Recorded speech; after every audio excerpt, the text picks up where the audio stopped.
కర్నూలు జిల్లా తుమ్మలకుంటలోని sub station నీట మునిగింది. శనివారం రాత్రి కురిసిన వర్షానికి సబ్ స్టేషన్లోకి భారీగా వరద నీరు చేరుకోవడంతో ఆపరేటర్ చిక్కుకుపోయాడు. విషయం తెలుసుకున్న విద్యుత్ శాఖ సిబ్బంది సబ్ స్టేషన్ కు చేరుకుని చిక్కుకున్న ఆపరేటర్ ను సురక్షితంగా బయటకు తీసుకొచ్చారు. అయితే నీటికుంటలో సబ్ స్టేషన్ ను నిర్మించడంతో వర్షాలకు 2 గ్రామాలకు విద్యుత్ సరఫరా ఆగిపోయే ప్రమాదం ఉందని, మైదాన ప్రాంతంలో కట్టాలని అధికారులను ప్రజలు కోరుతున్నారు. Anjaneyulu, assistant engineer, operation Achampet.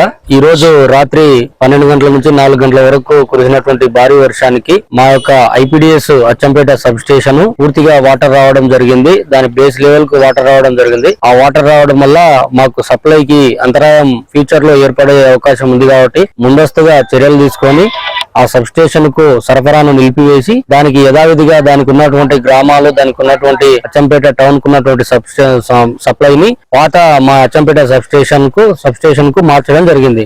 ప్రజలకు ఎటువంటి ఇబ్బంది కలగకుండా, ఇంటరప్షన్ లేకుండా సప్లైని పునరుద్ధరించడం జరిగింది. ఇప్పుడు ఇక్కడ మునిగినటువంటి సబ్ స్టేషన్ గత సంవత్సరం కూడా జరిగింది. దీని మీద మేము లెటర్ మా ఉన్నతాధికారులకు లెటర్ ద్వారా తెలియజేయడం జరిగింది.